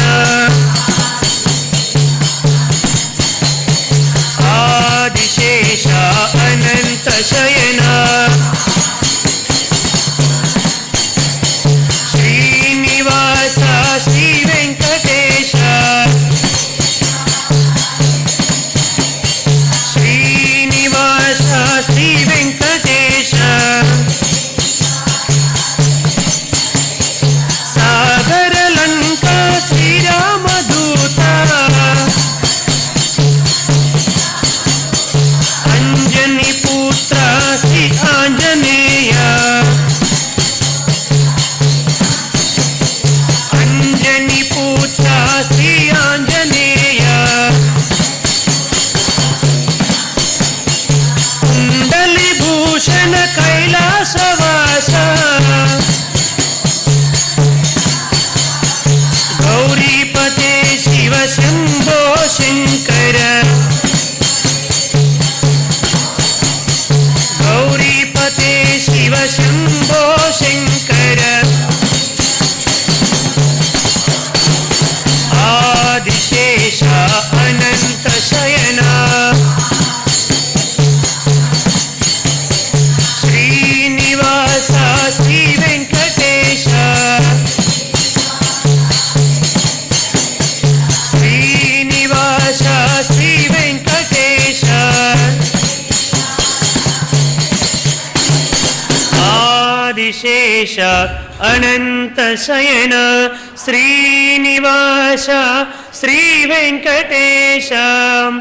ఏడుకుండలవాడ వెంకటరమణ గోవింద గోవింద. ఆపద ముక్కులవాడ అనాథరక్షక గోవింద గోవింద. ఈ విధముగా మనం ఆనాటి నుంచి ఆ యొక్క వెంకటాద్రికి శేషాద్రి అనేటువంటి పేరు శాశ్వతముగా ఉంటుందని చెప్పి బ్రహ్మదేవులు వారు అనుగ్రహించారు. తత్కారణం చేత మొట్టమొదటి ఎవరు వెళ్ళినా శేషశైనివాస శ్రీనివాస అని చెప్పి ఆదిశేషుణ్ణి ఈ విధముగా భక్తులందరూ కూడా ప్రార్థన చేస్తూ వెంకటాద్రికి వెళ్తూ ఉంటారు. ఆ విధముగా నారాయణుడి యొక్క వరప్రభావంతో శేషుడు తన సర్పాకృతి రూపముతో మొత్తం అంతా కూడా చూస్తే వెంకటాద్రి పర్వతాన్నంతా పరికించి చూస్తే మొత్తం కూడా సర్పాకృతితో కనిపిస్తారు. తోక భాగము శ్రీశైలముగా, వక్షస్థల భాగము అహోబిలం, శిరోభాగము శ్రీకాళహస్తి, ఫణి ప్రదేశము ఆనందాద్రి సమేత శేషాచలముగా మనందరికీ కూడా దర్శనమిస్తూ ఉంటుంది. ఆ విధముగా శేషశైనవాసుడు అక్కడి నుంచి అనుగ్రహిస్తూ ఉన్నారు. తర్వాత వచ్చినటువంటిది నారాయణాద్రి. ఈ విషయాన్ని చెప్పి ముగిద్దాం ఈ రోజుకి. నారాయణాద్రి అనేటువంటి పేరు ఎలా వచ్చిందన్నటువంటి విషయాన్ని తెలుసుకుందాం. ఒకానొక సందర్భములో బ్రహ్మ యొక్క మనస్సు నుంచి పుట్టినటువంటిదే మానస సరస్సు, మానస సరోవరం. చాలామంది వెళ్ళి ఉండి ఉంటారు మీలో అందరూ కూడా. ఆ యొక్క మానస సరస్సు దగ్గరికి వెళ్ళి నారాయణుడు అనేటువంటి ఋషి 100 సంవత్సరాల పాటు ఆ బ్రహ్మ మానస సరస్సు దగ్గర ఎంతో భక్తి విశ్వాసాలతో కఠోరమైనటువంటి తపస్సు చేశాడు. ఆ మానస సరస్సు దగ్గర తపస్సు చేయడం అంత సామాన్యమైనటువంటి విషయము కాదు మాట. అక్కడ నారాయణుడు అనేటువంటి ఋషి కఠోరమైనటువంటి తపస్సు చేశాడు. 100 సంవత్సరాలు తపస్సు చేసిన తర్వాత బ్రహ్మదేవుడు ప్రత్యక్షమయ్యాడు. ఏమి కావాలో కోరుకోను ఆయన అని చెప్పంటే, స్వామి నాకు బ్రహ్మత్వాన్ని అనుగ్రహించండి అంటే మోక్షాన్ని అనుగ్రహించండి అని చెప్పి కోరుకున్నాడు. నాయనా నీకు బ్రహ్మత్వం సిద్ధించాలంటే మోక్షము కావాలని చెప్పంటే భూలోకములో వెంకటాద్రి పర్వతము దగ్గరికి వెళ్ళు. అక్కడ వరాహస్వామి వారు ప్రస్తుతానికి ఉన్నారు. అక్కడ స్వామి పుష్కరంలో స్నానము చేసి వరాహస్వామి వారి దర్శనము చేసుకుని అక్కడ వెంకటాద్రిపై తపస్సు చేస్తే నీకు తప్పకుండా బ్రహ్మత్వం సిద్ధిస్తుందని చెప్పాడు బ్రహ్మదేవుడు. ఆ నారాయణ ఋషి వెంకటాద్రికి వచ్చి స్వామి పుష్కరంలో స్నానమాచరించి వరాహస్వామి వారిని దర్శనము చేసుకుని అక్కడ కూర్చుని తపస్సు చేయడం ప్రారంభించారు. అలా ఓం నమో నారాయణాయ, ఓం నమో నారాయణాయ, ఓం నమో నారాయణాయ అంటూ భక్తి విశ్వాసాలతో తపస్సు చేశాడు. చాలా కాలం పాటు అలా తపస్సు చేస్తే అప్పుడు స్వామివారు లక్ష్మీ సమేతుడే ప్రత్యక్షమయ్యారు. ఆ యొక్క వైకుంఠమూర్తి అయినటువంటి శ్రీహరి ప్రత్యక్షమయ్యారు. అలా ప్రత్యక్షమై నాయన ఏమి కావాలో కోరుకో నారాయణ ఋషి అని చెప్పి అడగగానే స్వామివారి యొక్క ముగ్ధ మనోహర రూపాన్ని చూసినటువంటి ఋషి బ్రహ్మత్వాన్ని కోరాలని సంకల్పించుకుని కదా కూర్చున్నారు. కానీ బ్రహ్మత్వాన్ని కోరకుండా స్వామి మీరు ఇలాగే అమ్మవారితో కలిసి ఈ పర్వతంపై ఎల్లప్పుడూ ఎక్కడే శాశ్వత నివాసాన్ని ఏర్పాటు చేసుకుని మానవాళ్ళందరికీ కూడా ముక్తి మార్గాన్ని చూపించి వారందరినీ కూడా అనుగ్రహించండి అని కోరుకున్నాడండి. ఆయన ఏమి కోరాలని వెళ్ళాడు? తన కోసం కోరుకోవాలనుకున్నాడు. తను బ్రహ్మత్వాన్ని పొందాలనుకున్నాడు, తను ముక్తిని పొందాలనుకున్నాడు, తను మోక్షాన్ని పొందాలనుకున్నాడు. కానీ అక్కడికి వెళ్ళిన తర్వాత ఆ తపస్సులో పరమేశ్వరుడు ఆ యొక్క శ్రీమన్నారాయణమూర్తి ప్రత్యక్షమైతే సమాజము కొరకు కోరుకున్నాడు, లోక కళ్యాణము కొరకు కోరుకున్నాడు. అందుకని వెంటనే స్వామివారు సంతోషపడి నాయనా నీవు నీ కోసం తపస్సుకు కూర్చున్నావు, కానీ ఇప్పుడు నన్ను ఇక్కడ శాశ్వతముగా ఇక్కడ ఉండమని భక్తులందరినీ అనుగ్రహించమని కోరుకున్నావు. ఎంత గొప్ప వరాన్ని కోరుకున్నావు కాబట్టి, మానవాళి మేలు కోసం కోరుకున్నావు కాబట్టి, మానవాళిని అనుగ్రహించమని కోరుకున్నావు కాబట్టి తప్పకుండా నేను భవిష్యత్తులో ఇక్కడ లక్ష్మీ సమేతుడై ఈ కొండపై కొలువై ఉంటాను, యుగాంతము వరకు కూడా ఉంటాను, భక్తులందరినీ కూడా అనుగ్రహిస్తాను. ఎంత గొప్ప వరాన్ని నిస్వార్థముగా కోరేవు కాబట్టి నేటి నుంచి నీ పేరుపై ఈ వెంకటాద్రి కాస్త నారాయణాద్రి అని పిలువబడుతుందని చెప్పి స్వామివారు ఆ నారాయణ ఋషికి వరాన్ని ప్రసాదించారు. అలా నారాయణాద్రి ఏర్పడింది. ఏడుకొండలవాడ వెంకటరమణ గోవింద గోవింద, ఆపద ముక్కులవాడ అనాథ రక్షక గోవింద గోవింద. ఇలా నారాయణాద్రి ఏర్పడింది.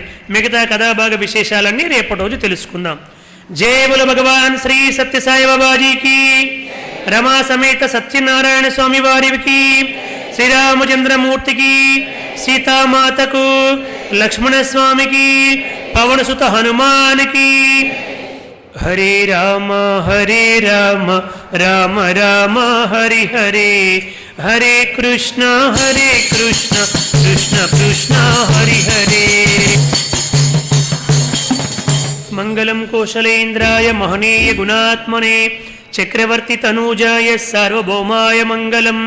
వేద వేదాంత వేద్యాయ మేఘశ్యామలమూర్తయే, పుంసాం మోహన రూపాయ పుణ్యశ్లోకాయ మంగళం.